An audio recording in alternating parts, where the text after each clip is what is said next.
لیکن انہوں نے کہا اچھا چلو ایسا ہے تو اس کو بلیسنگ آف ڈسگائز سمجھ لیتے ہیں. تو پاکستان تحریک انصاف میں جو کہا جاتا ہے کہ جی مذمت نہیں کر رہے، عمران خان صاحب جیل میں مذمت کریں، او بھائی جاتی عمرہ سے میں نواز شریف سے مذمت تو کروا دو یار. عمران خان سے کوئی ملے گا تو مذمت کرے گا نا. پارٹی کی سیاری کی عادت، پارٹی کا سربراہ، پارٹی کا چیئرمین، پارٹی کا جنرل سیکرٹری، پارٹی کا سیکرٹری اطلاعات، وہ تمام لوگ تو مذمت کر چکے ہیں یار. وہ کون سی وہ نامذمت کرنے والی کون سی بات ہے؟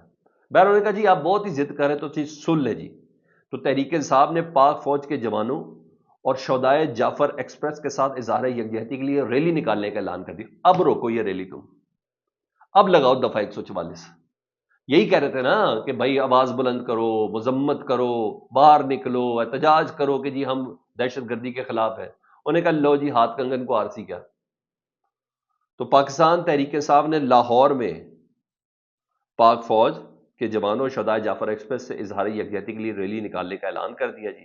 نائب صدر پاکستان تحریک انصاف پنجاب اکمل خان باری نے ویڈیو پیغام دیا جی. انہوں نے کہا کہ جعفر ایکسپریس حملہ ظلم کی انتہا ہے جس کی بھرپور مذمت کرتے ہیں. یہ پاکستان پر حملہ جسے ہم کبھی نہیں بھولیں گے. اکمل خان باری نے کہا کہ شہدائے جعفر ایکسپریس سے اظہار یکجہتی کے لیے 18 مارچ بروز منگل، ٹھیک ہے، بدھ کے روز یہ نیشنل سیکیورٹی پارلیمانی کمیٹی کا اجلاس ہو رہا ہے جی، اور یہ منگل کے روز 18 مارچ بروز منگل جی پی او چوک سے پنجاب اسمبلی تک پرامن ریلی نکالی جائے گی. نے کہا پنجاب حکومت سے درخواست ہے کہ کوئی خلل نہ ڈالے. یہ شہداء سے اظہار یکجہتی کی ریلی ہوگی جس میں سانحہ جعفر ایکسپریس میں شہید ہونے والوں اور بہادر فوجیوں کے ساتھ بھرپور اظہار یکجہتی کیا جائے گا. ریلی میں پی ٹی آئی کارکنان، وکلاء اور سول سوسائٹی کے لوگ بھرپور شرکت کریں گے. یہاں پاکستان تحریک انصاف یہ کرنے جا رہی ہے جی کہ انہوں نے کہا جناب آپ کی آفر سر آنکھوں پہ جناب کر لیتے ہیں، اب لگاؤ ذرا 144. پھر مزہ آئے گا، پتہ چل جائے گا نا کون کدھر کس گراؤنڈ کے اوپر کھڑا ہوا، یہ نظر آئے گا.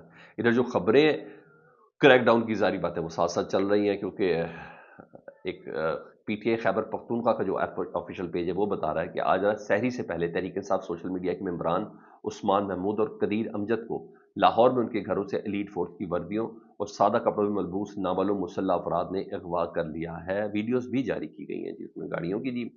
ملک بھر میں اس وقت شدید ترین دہشت گردی کی لہر چل رہی، لیکن ہماری ایجنسیز اور پولیس دہشت گردوں کی بجائے پڑھے لکھے پرامن شہریوں کے اغوا میں مصروف ہے. ایک اور social media team member Farhan Chishti بھی 4 دن سے غائب ہے. تو سر ادھر کریک ڈاؤن بھی پی ٹی اے کے خلاف یا ان کی سوشل میڈیا کے خلاف، تو پتہ بھی چل گیا نا کہ سر جی خبریں تک چل رہی ہیں کہ عمران خان صاحب سے کوئی ٹیم ملنے کے لیے جا رہی ہے. یہ چیز ہے جس کا میں نے آپ کو بتایا بالکل زیرو جواب ہے. کوئی جواب آنا ہی نہیں ہے. بھائی میں نہیں کہہ رہا، میں تو کہنا ہی کہنا ہے، وہ پاکستان تحریک انصاف کی لائف لائن ہے، اس کا اوپننگ بیٹسمین ہے، بلکہ اس کا مین آف دی میچ ہے ان کی سوشل میڈیا ٹیم. جو چیزیں آؤٹ آف کنٹرول ہیں وہ تو آؤٹ آف کنٹرول ہے. یہ کسی کو عمران خان صاحب کے کہنے پہ بھی نہیں روک رہا. یہ کوئی اور نہیں، نجم سیٹھی صاحب کہہ رہے ہیں سوشل میڈیا اب ایک تحریک بن چکی ہے، اس کو عمران خان صاحب بھی نہیں روک سکتے. تھوڑی کمی بیشی تو ضرور آ سکتی ہے. وہی تو ہے جو ان کو اجلاس بلانے والے ہیں کون، ان کو جتانے والے ہیں کون، یہ چیز ہے جی.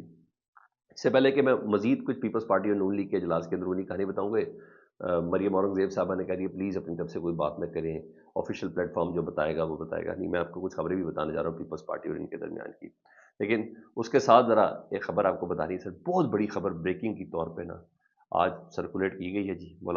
بالآخر دلوں کے وزیر اعظم جن کے ہاتھ میں کبوتر بیٹھا تھا، جنہوں نے 7 فروری کو وزیر اعظم پاکستان نواز شریف کے اشتہار چھپوائے تھے اپنے، انہوں نے پاکستان کا سب سے بڑا عہدہ سنبھال لیا ہے. میاں محمد نواز شریف صاحب نے ان کو ان کی ہی بیٹی کی گورنمنٹ نے سب سے بڑا عہدہ دیا. کہ آپ دیکھیں 3 بار وزیر اعظم رہنے والا، یونائٹڈ نیشن پہ خطاب کرنے والا، براک اوباما سے دیکھ کے پرچی دیکھ کے بات کرنے والا، کتنا کمال ہمارا وزیر اعظم ہے جس کے سرے میں کوئی شک نہیں، جس کے سر پہ بہت بڑی بڑی اچیومنٹس ہیں، ایٹم بم سے لے کے کی ایگزیکیوشن سے لے کے آپ کے ملک میں سڑکوں کا نیٹ ورک سے لے کے بہت سی چیزیں ایسی ہیں. سر بالآخر جی 1 سال بعد ان کو جو کام ملا نا وہ سن لے جی، اور بہت بڑی ذمہ داری ان کو نون لیگ کی حکومت نے دے دی ہے. پنجاب حکومت نے نا تاریخی ورثے کی بحالی اور حفاظت کے لیے Lahore authority for heritage revival یعنی لاہر قائم کر دیا جی، اور نواز شریف صاحب اس کے اسٹیئرنگ کمیٹی کے پیٹرن ان چیف ہوں گے. نواز شریف صاحب نے 1 سال میں کسی سے کوئی بات نہیں کی. انہوں نے کہا آخر میں نے کہا ہیریٹیج ایسی پرانے لوگ ہیں، پرانے لوگ پرانی عمارتوں کی پیٹرن ان چیف ہی بن جاتے ہیں. سر مجھے شرم آئی ہے خدا کی قسم، اس خبر کو جس طریقے سے لہرا کے بیان کیا کہ میں آپ کو کیا بتاؤں۔ ادھر پروپیگنڈے میں تو حافظ سعید صاحب کے حوالے سے بھی بڑی خبریں چل رہی ہیں، لیکن میں اس کو جب کنفرمیشن یہ کی بات کروں گا، لیکن میں بتا رہا ہوں پروپیگنڈوں کے بعد آپ نے دھیان نہیں دینا کہ جان بوجھ کے ایسی خبریں کہ وہ ان کے بھتیجے وغیرہ جاں بحق ہو چکے ہیں، اور اس طرح کی خبریں چل رہی ہیں، اور کوئی ویریفائڈ اکاؤنٹ سے چل رہی ہے، لیکن ہم ان پہ دھیان نہیں دیں گے کیونکہ یہی تو وہ لوگ ہیں، یہی تو وہ خبریں جن کی بنا پر ذرا پروپیگنڈا مشینیں ذرا تیز ہو جائیں گی، یہ چیز ہے جی۔ اچھا جی، ادھر ایک خبر ہے پاکستان پیپلز پارٹی مسلم لیگ نون کے درمیان پنجاب میں پاور شیئرنگ کے معاملے پر کوارڈینیشن کمیٹی کی جو گزشتہ روز ہونے والے اجلاس کی کہانی کچھ مزید سامنے آئی ہے۔ نون لیگ نے پنجاب میں پاور شیئرنگ کے بدلے پیپلز پارٹی سے سندھ میں حصہ مانگ لیا ہے۔ ذرائع خبر دے کہ پیپلز پارٹی نے پنجاب میں نون لیگ کے برابر ترقیاتی فنڈ دینے کا مطالبہ دہرایا ہے۔ پیپلز پارٹی نے مختلف محکموں کی چیئرمین شپ نہ ملنے اور افسران کی تعیناتی کا وعدہ پورا نہ ہونے کا شکوہ کیا ہے۔ پیپلز پارٹی نے کہا بے شک ہمارے اراکین ہارے، لیکن انہوں نے 20-20 ہزار ووٹ جہاں لیے ہیں تو اپنے ٹکٹ ہولڈرز کو ترقیاتی فنڈ دینے کا مطالبہ کیا جی۔ اور ذرائع بتاتے ہیں کہ پیپلز پارٹی نے پنجاب میں نئے لوکل ایکٹ بل پر تحفظات کا اظہار کیا، جبکہ نون لیگی رہنماؤں نے شکوہ کیا کہ پیپلز پارٹی تنقید کرتی ہے اور فنڈ بھی برابر کے مانگتی ہے۔ مسلم لیگ نون نے کابینہ میں شامل ہونے پر پیپلز پارٹی کو محرومیوں سے ختم کرنے کی پیشکش کر دی، جبکہ پنجاب میں پاور شیئرنگ کے معاملے پر دیکھنے کے لیے سب کمیٹی تشکیل دے دی ہے۔ ملک احمد خان صاحب نون لیگ کی جانب سے، مریم اورنگزیب شامل تھی، جبکہ پیپلز پارٹی کی جانب سے علی حیدر گیلانی اور حسن مرتضیٰ کمیٹی ممبر ہوں گے۔ سب کمیٹی ہر ہفتے پاور شیئرنگ کے معاملات کا جائزہ لے گی۔ سر ان کی ٹینشنیں یہ، ان کی پریشانیاں یہ ہیں، اس سے میں نے آپ کو آگاہ کر دیا ہے۔ ہاں ادھر امریکی صدر ڈونلڈ ٹرمپ صاحب جو ہے نا، انہوں نے ایگزیکٹو آرڈر پہ دستخط کر کے نا وائس آف امریکہ، جی ہاں، میں نے یہاں سے ٹریننگ بھی حاصل کی ہوئی ہے، میں ان کا شاگرد بھی ہوں، وائس آف امریکہ کے ملازمین کو ہفتے کے روز تنخواہ کے ساتھ ساتھ چھٹی پر بھیج دیا ہے۔ ان کے 2 امریکی نیوز سروسز کی فنڈنگ بھی کمی کر دی ہے، جو روس، چین اور شمالی کوریا کی نشریات فراہم کریں گے۔ تو سر ایسا اور کرنے والا کوئی اور نہیں ہے سر جی، آپ مزید سنیں جی۔